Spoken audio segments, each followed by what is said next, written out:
Meghan Markle posted a bizarre video on her social media yesterday, which sent several people into absolute meltdown. It is the cringiest, most uncomfortable piece of tape I've seen in a long time. I'm sorry, but I'm going to make you watch it. SOT 24. 1 month, 2 months, 3 months, hit the baby mama when I'm stepping through the door. She's yeah, I'm pregnant, supposedly 9 months pregnant in the hospital room, dancing with a big belly. Harry's there too. She's kind of twerking. She's gonna twerk. Here comes Harry.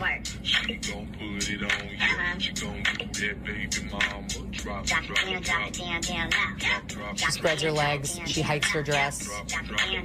She circles her genitals around and around. Okay. This is deeply problematic on a number of levels. Number one, here's the problem. We don't like you, Meghan Markle. We don't like you. And no amount of posting videos that you think are going to humanize you will make us like you. You've already shown us your true colors. We know who you are. You helped kill the Queen. You didn't give two shits about calling the royal family racist while Prince Philip was on his deathbed and casting aspersions on him. You have completely undermined all the amazing gifts that this family has given you as nothing and suggested that they didn't care you were suicidal and they were the ones who drove you there. Just when you thought the Markle saga couldn't get any more baffling, a video surfaces that sends the internet into a collective meltdown. What was she really trying to achieve? We've all seen the clips, the moments that make you physically recoil. Perhaps it's the bizarre, almost hypnotic dance while heavily pregnant in a hospital room, with Harry looking on, a performance many found deeply uncomfortable and wildly inappropriate. Or maybe it's another perfectly polished, yet strangely hollow social media post. Each instance begs the question, is this a genuine attempt to connect, or just another meticulously crafted piece of performance art from a woman who seems increasingly disconnected from reality?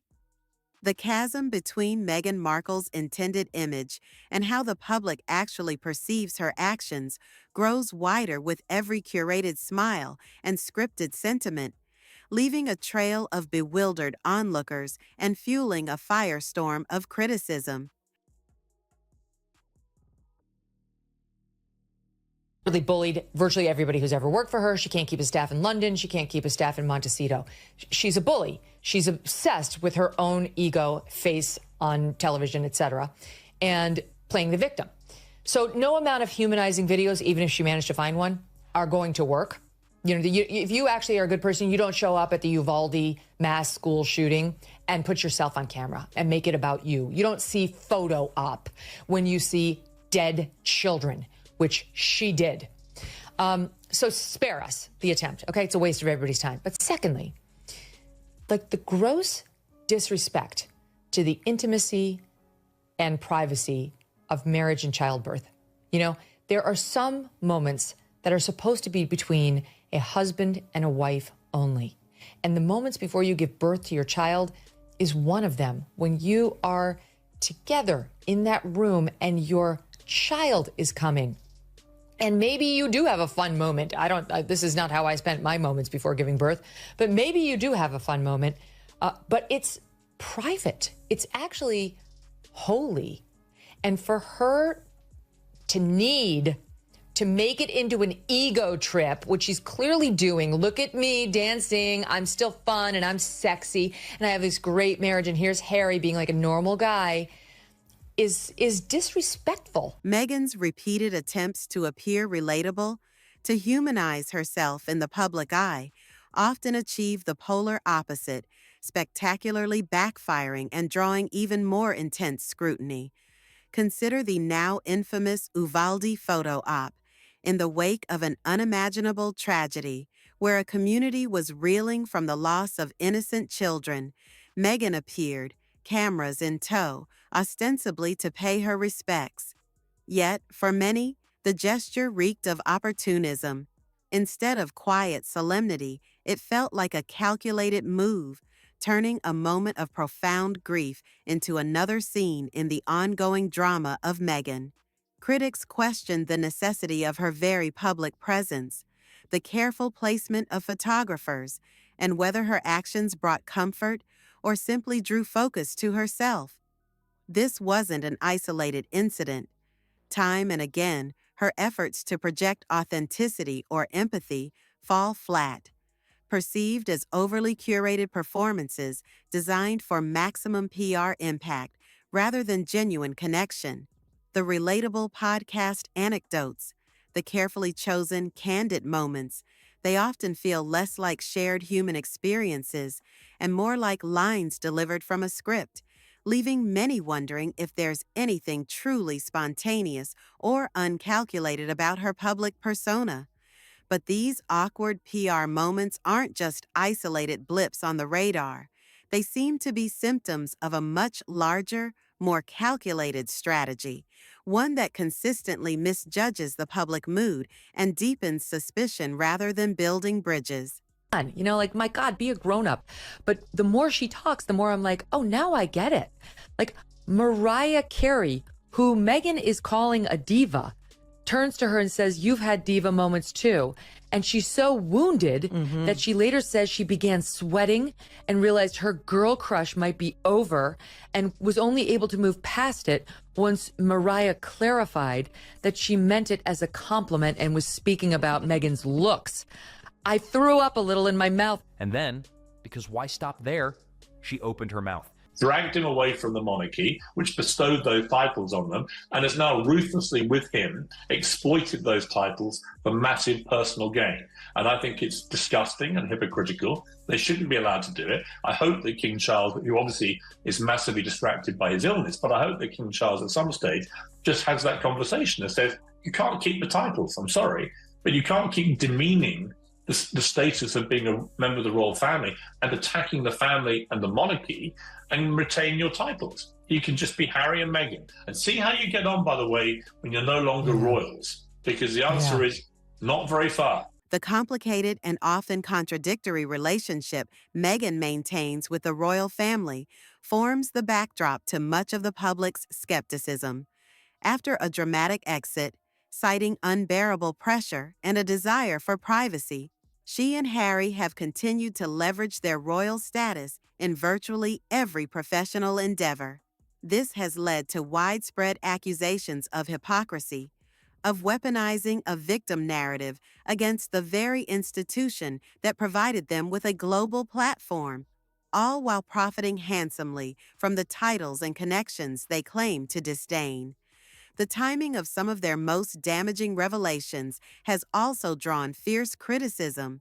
Bombshell interviews and accusations dropped with seeming strategic precision, sometimes coinciding with periods of vulnerability for the royal family, such as Prince Philip's failing health or in the delicate aftermath of Queen Elizabeth II's passing.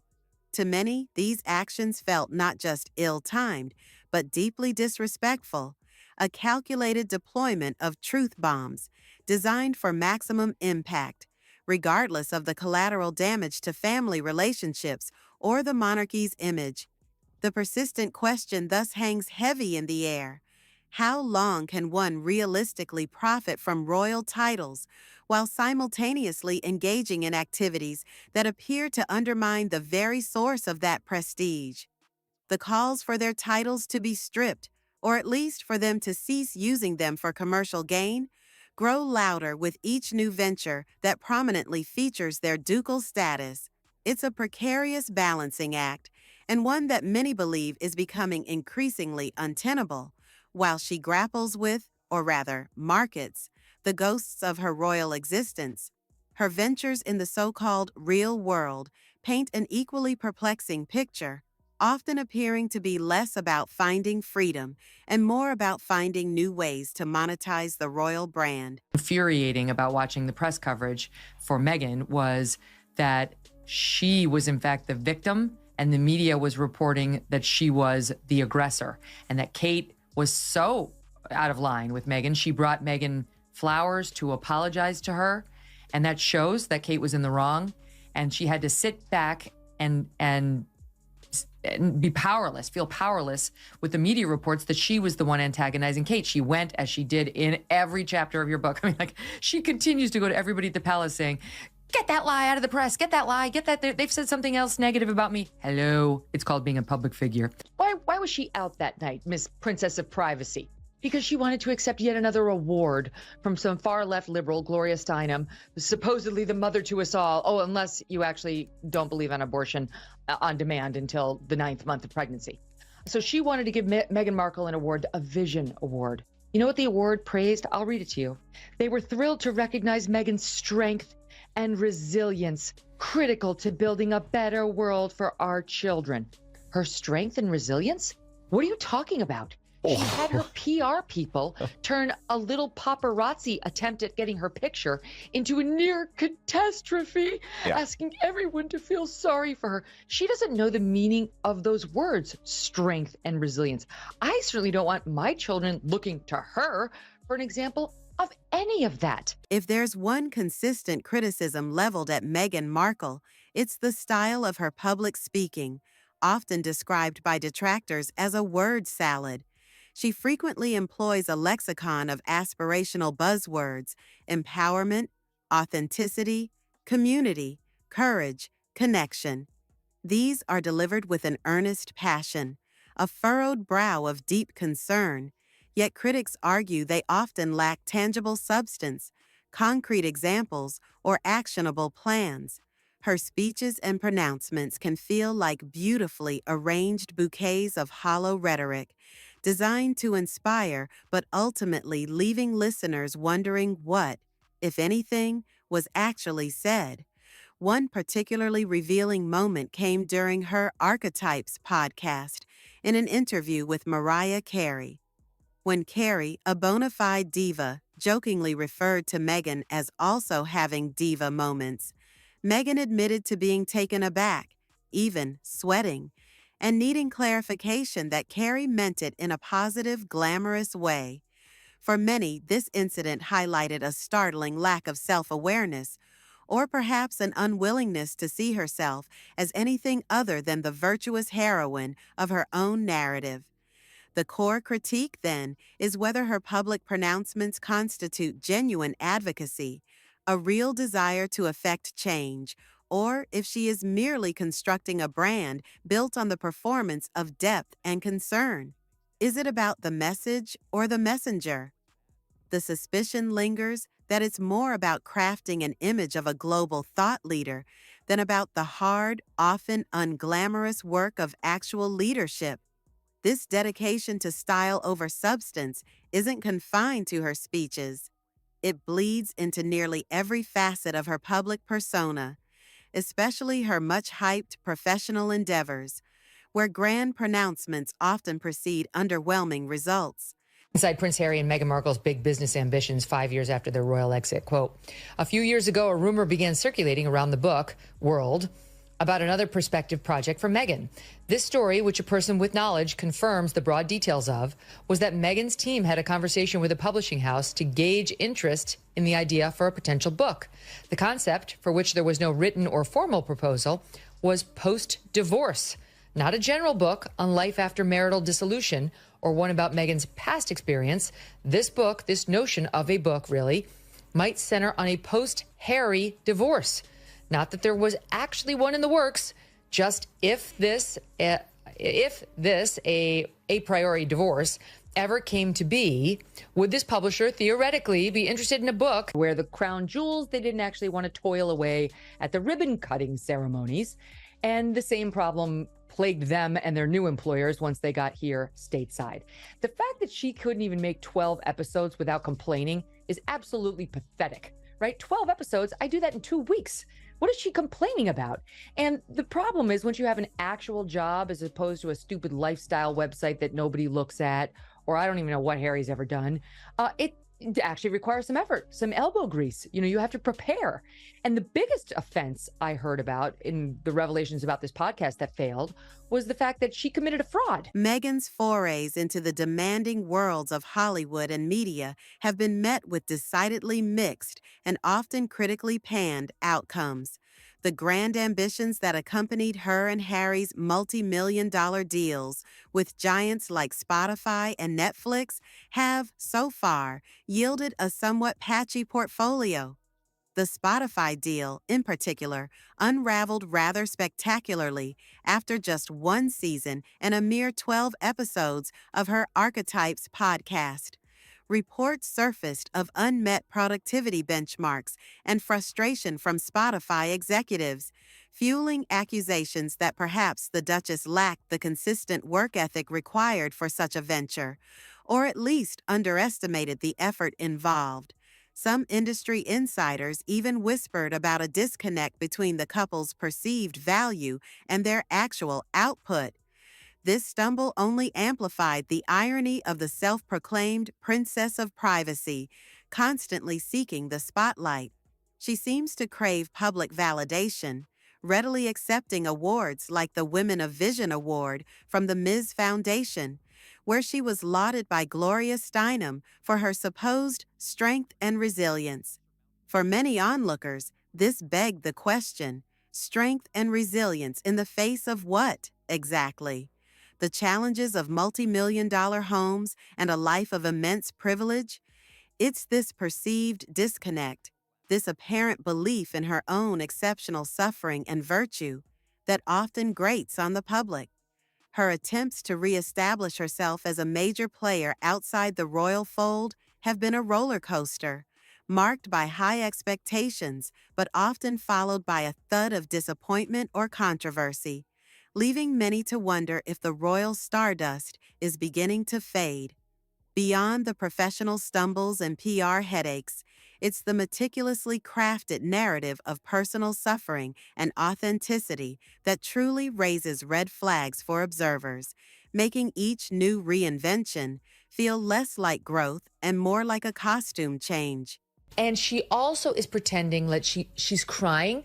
And we did a zero in, like we zoomed in just to see. There isn't a tear in sight, Dan. Look at this. I invite the viewers to take a close-up look at this. Where's the tear? There's nothing there. Look, it's an actor's trick. She just keeps wiping and wiping and wiping, so we think she has a heart. Oh my God, Megyn. She has this really famous thing where she says one tap left eye and she can make herself cry on demand. Background looking like he's just realized he left a crown behind for this. Do you know what every working mother out there in America and the UK and beyond does when they're pregnant? Shut up. No one cares that you were pampered day and night and then you had to go out and be loved and adored by a bunch of people while you're... Shut the F up. We all go to work every day. It's very fucking hard.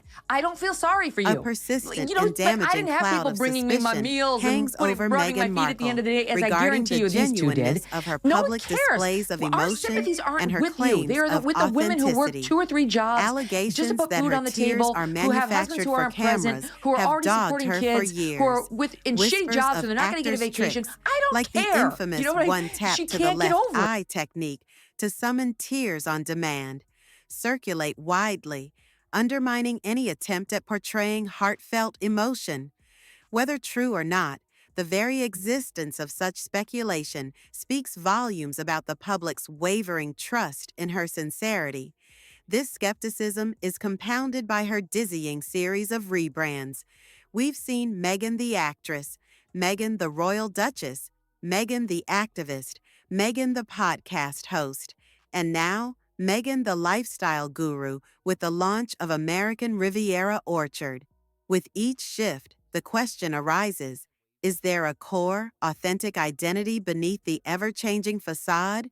Or is it all a fluid performance, adapting to whatever narrative best serves her current ambitions? Her new lifestyle brand, already being wryly dubbed Duchess Goop by some, is seen by many not as a genuine passion project, but as another calculated attempt to monetize a carefully constructed yet increasingly unconvincing public image. Will it be a platform for relatable tips and aspirational living, or another vehicle for selling a highly filtered and privileged version of herself? Wrapped in the language of wellness and curated perfection, the constant striving, the relentless image management, it all contributes to an authenticity paradox. The harder she tries to convince the world she's real, the more artificial she can sometimes appear. And with every new launch and orchestrated public appearance, a more unsettling question lingers in the air.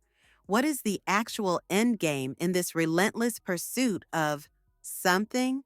Is it peace, influence, or simply perpetual relevance? Beyond the visible PR maneuvers and branding exercises, darker and more controversial rumors often swirl around Meghan, painting a picture of meticulous, almost chilling long-term calculation. One of the most explosive whispers to gain traction in publishing circles and royal commentary was the alleged exploration of a book deal concept centered not just on divorce in general, but specifically on a potential post-divorce life from Prince Harry. According to these reports, feelers were put out to gauge interest in such a project, not because a split was imminent, but as a hypothetical future venture. Whether these discussions were serious or merely speculative industry chatter, the very idea sent shockwaves, powerfully fueling the narrative that Meghan is always several steps ahead, planning for every contingency, with her own interests paramount. Such rumors, whether fully substantiated or not, feed into a disturbing perception that every relationship, every public statement, every strategic alliance is a carefully considered chess move designed for her ultimate personal gain and narrative control. Is her entire life, including her marriage to a prince, merely a series of stepping stones towards an as-yet unrevealed ambition? The idea that even her most personal connections could be viewed through a transactional lens is deeply unsettling to many, and it contributes to the image of a woman who is not just ambitious, but perhaps ruthlessly so. It's no wonder that every action is dissected, every motive questioned, particularly when seasoned commentators step forward to publicly dismantle the carefully constructed facade she presents to the world, often revealing what they see as the cold mechanics beneath the warm smiles. The carefully curated image of Meghan Markle often shatters under the harsh glare of pointed public criticism, whether it comes from prominent media figures who refuse to play along or from the sheer weight of widespread public sentiment. When the narrative she projects clashes too violently with perceived realities, the illusion can crumble. This has led to a significant narrative shift for many. She's not necessarily the perpetual victim of a cruel system or a relentless press, as she often portrays, but perhaps someone facing long overdue accountability for her own choices, statements, and the consequences thereof. Her mantra of supporting women, for example, rings hollow to those who point to the allegations of bullying staff during her time at the palace, or the very public and seemingly acrimonious fallout with figures like her sister-in-law, Kate Middleton. Actions, as they say, speak louder than carefully crafted mission statements. We've witnessed a predictable, almost exhausting cycle. A grand PR move or a new venture is launched with much fanfare. This is often met with intense backlash or skepticism.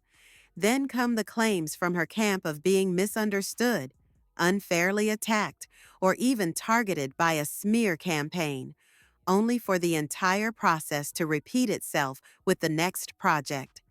This pattern has led to a growing weariness, even among those initially sympathetic. The emperor, some might say, has been revealed to have no clothes, or at least clothes that don't quite fit the grand image she tries to project. So, after the whirlwind of dramas, the endless rebrands, and the relentless quest for the spotlight, what are we truly left with when we look at the Meghan Markle phenomenon? Is it inspiration or exasperation? Ultimately, Meghan Markle is rapidly becoming a contemporary cautionary tale. She's a figure who was handed almost unimaginable opportunity. marriage into one of the world's most famous families, a global platform, and initially widespread public goodwill. Yet, much of this potential seems to have been squandered, traded away in a relentless quest for a different, perhaps more Hollywood-centric, kind of stardom and control that remains elusive. The central issue, it appears to many, is an insatiable need for validation and an iron grip on her own narrative, often pursued at the steep price of her own credibility and the goodwill of the public she claims to want to connect with. The pursuit of her truth has often come across as the imposition of her version, regardless of other perspectives or inconvenient facts. So, what is she? A master strategist whose plans are yet to fully unfold, a deeply misunderstood victim of her own lofty ambitions and a cynical press, or simply a stark modern warning in the age of hyper-managed celebrity, where image trumps substance and authenticity can be just another buzzword to be marketed.